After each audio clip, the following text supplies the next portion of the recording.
Seguimos adelante. Así es, Miguel. Bueno, tenemos un tema que presentábamos hoy en el arranque del programa. En este caso vamos a recibir al especialista Daniel, el Turco Márquez. Él es médico de familia, es además coordinador del Servicio de Diversidad Sexual del Pereira Rosell y también jefe de servicio CASMU, para hablar principalmente sobre el aumento de consulta de niños trans, pero también la capacitación que necesitan los profesionales. ¿Cómo te va, Daniel? Bienvenido. Un placer estar con ustedes compartiendo parte de la mañana, un gusto. Gracias Bueno, por aceptar la invitación. para meternos en este tema y entender bien cómo es la lógica, me parece que lo que planteaba hoy Rosario es interesante, ¿no? Entender primero que nada qué es orientación sexual y qué es identidad de género. Bien, lo hacemos rapidito así, pero creo que está bueno porque hay mucha confusión al respecto. Sexo biológico, las personas podemos nacer. Muchas personas piensan que podemos nacer de dos formas, con el sexo masculino y femenino, y ya desde el nacimiento la diversidad está expresada porque hay una tercera forma de nacer que es intersexual. Las personas pueden nacer sexo masculino, sexo femenino o con características de ambos sexos, que son las personas que nacen intersexuales, ¿sí? Eso en cuanto al sexo biológico, producto de la gestación. Después, en cuanto a la identidad de género, las personas se pueden identificar independientemente de cómo nazcan, como varones, como mujeres, como ambos o como ninguno. Y acá me detengo un poquito porque es muy frecuente eso en los adolescentes. Habrán escuchado género no binario, género fluido, etc. Y es parte y cada vez es más frecuente. Y eso tiene que ver con la identidad de la persona. Se confunde muchas veces por quienes nos sentimos atraídos o atraídas, que eso es la orientación sexual. A los estudiantes siempre les decimos que si lo tenemos que graficar en un fosforito, una gráfica humana, digamos, un dibujo humano, el sexo biológico en los genitales, la identidad en el cerebro, los procesos de desarrollo, digamos, que empiezan a edades precoces, y la orientación sexual en el corazón, porque tiene que ver con lo afectivo y por quienes nos sentimos atraídos y atraídas las personas. Entonces, esa diferencia me parece importante porque muchas veces, inclusive en el ámbito hospitalario, y en el ámbito de la salud y en las policlínicas, las personas van a los servicios de salud y ya el técnico empieza con la confusión. Empieza, te identificas como mujer, entonces te gustan los varones, naciste así, entonces... Y esas conclusiones erróneas lo que hacen es alejar a las personas del servicio de salud. Si sos un varón gay, por ejemplo, y vas a la consulta y te preguntan, ¿tenés novia? ¿Cómo está cuidando tu novia para no quedar embarazada? Y sos un varón gay, ya dieron por entendido que tu orientación sexual es de determinada forma. Si sos una mujer lesbiana y te preguntan qué método anticonceptivo usás, claramente te están dando orientaciones que no son para tu persona. Lo mismo con las personas trans. ¿Cuál sería la pregunta ahí, doctor?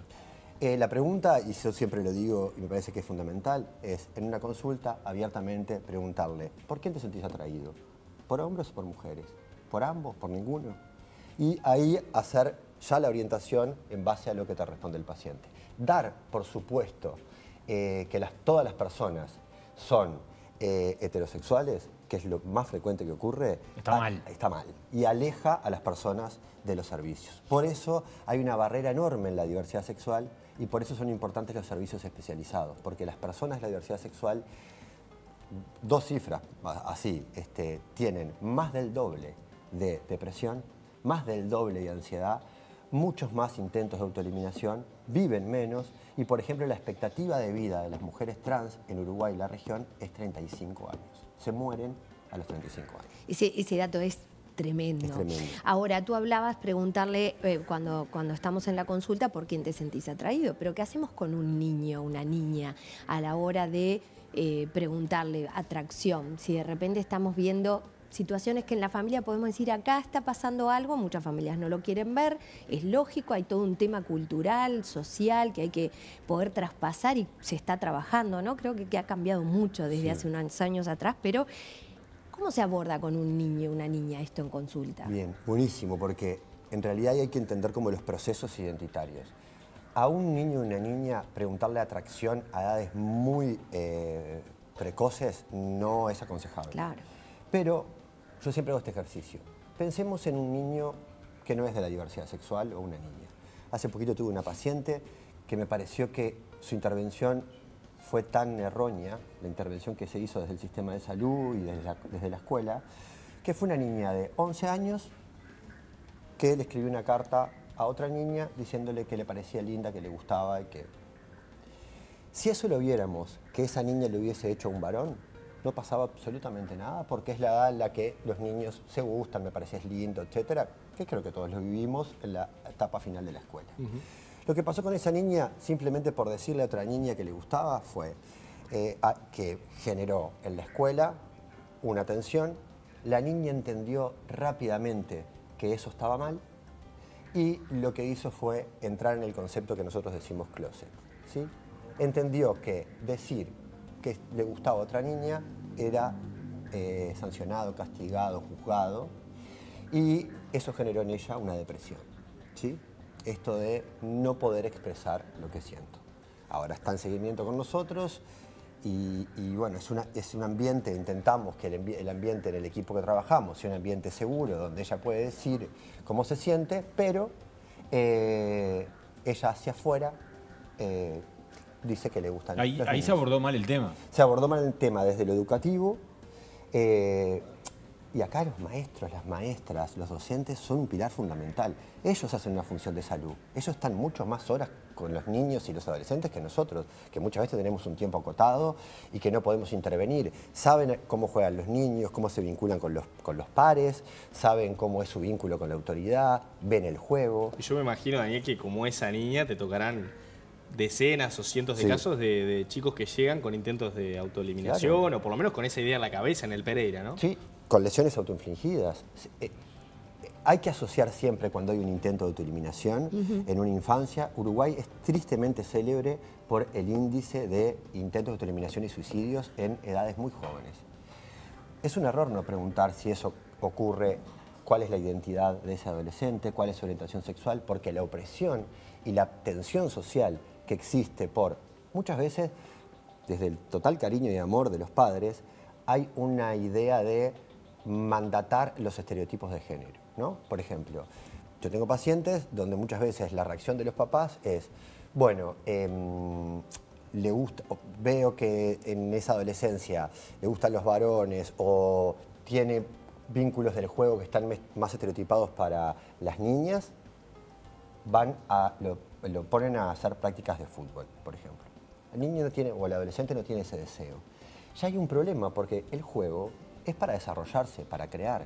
Si un niño o un adolescente está obligado a un juego, ya ahí hay un gran problema, porque el juego justamente tiene esa función, elegir, crear, y nadie va a ser gay, trans, porque juegue a las muñecas o juegue a los autitos. El juego es libre y no hay un juego mandatado para niños y niñas. Nosotros, seguramente, miro más o menos nuestras edades. Sí, estamos ahí.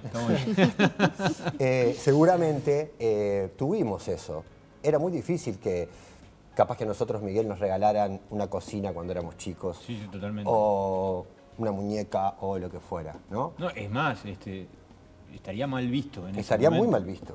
Entonces, creo que tenemos que empezar a romper esas estructuras y que jugar está bien porque a lo que sea, mientras no dañe al otro, pero jugar es crear y es parte del desarrollo de las infancias. Ahora, doctor, está buenísima la charla y antes de seguir avanzando me quedé con algo que dijo, ¿por qué mueren las mujeres trans a los 35 años en el país? Bien, y acá hay un problemón, producto de los procedimientos clandestinos que acceden en clínicas clandestinas, que se inyectan silicona industrial, aceite de avión.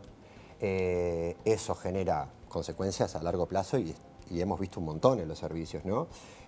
Para generar una expresión de género acorde a su identidad. Entonces, cuanto más abierto esté el sistema de salud, todos esos procedimientos tienen que ser en el servicio de salud.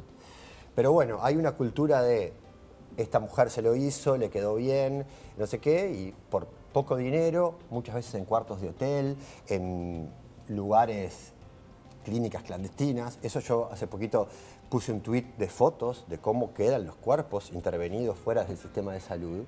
Y eso genera vivir con discapacidad porque esa silicona migra, a corto plazo genera infección, CTI y muerte.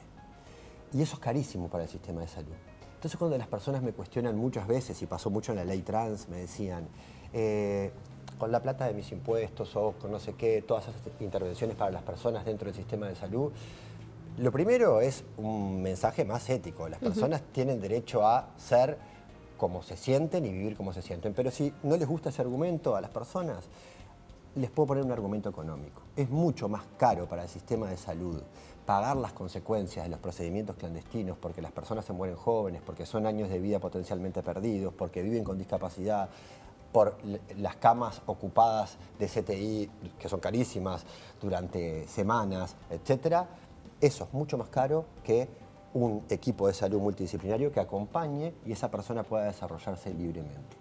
Hay una falsa idea que las hormonas, por ejemplo, son carísimas. No, es un medicamento de bajo costo, dentro del sistema de salud y seguro. Las personas que viven en frontera cruzan a Brasil y toman dosis altísimas de hormonas que les causan problemas de salud. Entonces, estos espacios de intercambiar, donde los oyentes pueden estar del otro lado, decirles siempre, todo dentro del sistema de salud, nada fuera del sistema de salud. Totalmente. Vuelvo a las infancias. Y cuando estabas hablando, y hoy te preguntaba esto de que cómo se aborda cuando son niños más pequeños, hablábamos de una niña de 11 años, donde ya empieza a ver esta cosa, ¿no?, que a todos nos pasó, con un compañerito, una compañerita. Pero pensando un poco, no tengo hijos, pero sí aquellos que tienen hijos y que uno escucha tanta cosa que se habla hoy. Bueno, si están hipersexualizados los niños, que hoy las niñas se desarrollan mucho más jóvenes, y sucede que a los 9 años de pronto ya tienen su primera regla. También está sucediendo el hecho de que se plantea, bueno, ¿cuándo empiezo a hablar de esto con mi hijo? De alguna forma no lo estamos llevando a dudar de su sexualidad, cuando quizás su sexualidad sea la que vino por defecto, digamos, la que vino de nacimiento o no. Entonces, perdona que vuelvo un poco a esto del abordaje. Ya no tanto en la consulta, que vos lo aclarabas, que ahí tiene que haber un equipo interdisciplinar, donde se aborde con el cuidado en cada caso, pero ¿cómo lo hacemos en la vida cotidiana? Para no hacer todo esto de hipersexualizar, ven cosas que no veíamos nosotros, le hablamos de si tiene noviecito o noviecita a los 5 años o a los 4 cuando están en jardín. ¿Corresponde o no corresponde? ¿Cómo hacemos? Yo creo que estamos en un quiebre generacional, seguro, ¿no? Nosotros tenemos mandatos que aprendimos. Yo siempre digo, yo soy hijo de Cris Morena y me marcó un montón todas esas series donde las niñas eran afectivas, los varones rudos, los varones solo jugaban al fútbol. Los niños ahora tienen otra posibilidad de ver cosas. Los niños, por suerte, pueden tener referentes que pueden ser de la diversidad sexual. En nuestra época era muy difícil encontrar una persona trans que fuera exitosa en algún talento y un niño pudiera decir, quiero ser como esa persona. Al contrario, hasta hace muy poco en Carnaval, una persona gay era ridiculizada arriba del escenario, hiperfeminizada, como que solo quería tener vínculos con varones, que solo le importaba el sexo con varones. Hasta Carnaval te diría que hasta hace 8 años eran muy ridiculizadas las orientaciones sexuales. Bueno, en el fútbol. En el fútbol, ni que hablar. La cantidad de varones gays que hay en el fútbol y que están dentro del closet. Es tabú, ¿no? Claro, muy tabú.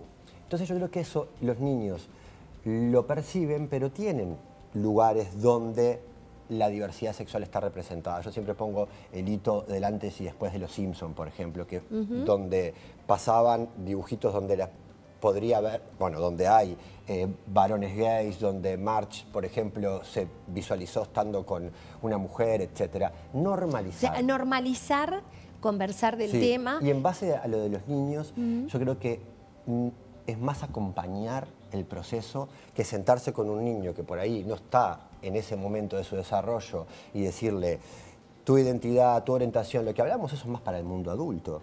Creo que acompañar y sobre todo no patologizar. Tenemos como el primer impulso de pensar, mi hijo tal cosa, entonces es una enfermedad. Todavía sigue pasando de sentir que eso es un problema y es un problema de salud y tiene que... Y se puede... Creo que el tema de la identidad, yo siempre recomiendo esto y me parece que para las personas que están del otro lado está bueno. Los médicos sabemos algo de enfermedad, las personas saben un montón de salud. Los médicos no estamos tan formados para la cotidianidad y el acompañamiento. Eso requiere una formación aparte. Las enfermeras, las maestras saben muchísimo de salud porque acompañan a las personas todo el tiempo. Y las personas propias saben de eso. Entonces, me parece que cuando esto pasa del otro lado, está buenísimo que se contacten con colectivos. Por ejemplo, hay un colectivo de mamás de infancias trans. Cuando una mamá le dice a otra mamá, mira, yo pasé esto y mi hijo es feliz ahora.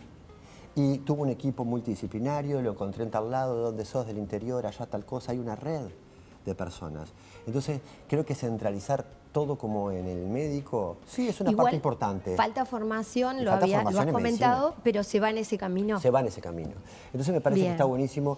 Las personas pueden seguir a TVU y en las redes Eso. y allí sacarse dudas. A eso iba, doctor, en el final. ¿Quién quiere hacer una consulta? Bien, quien quiera después hacer una consulta puede agendarse en el Pereira Rosell. Puede seguir en las redes ATVU, que son colectivos de mamás y varones e infancias, que les pueden orientar en tal lugar, con tal médico, etcétera. Y también en las redes nuestras, que siempre estamos como contestando preguntas, etcétera. En mi caso, cuando puedo, cuando tengo un ratito libre, capaz que desde la Déjanos guardia. tu red, así te pueden Ahí seguir va. y hacerte consulta. @Turco Márquez en Instagram, lo mismo en Twitter, y ahí también está bueno tener un espacio de intercambio con los colectivos y agradecido esta invitación porque me parece fundamental. Nos encantó la charla y te Nos vamos a quedan invitar en cosas. algún otro momento. Claro, Sí. quedaron cosas en el tintero, pero Nos quedaron volveremos. muchas Porque cosas. está buenísimo. Sí, está Muchísimas gracias. muy Muchas bueno. gracias.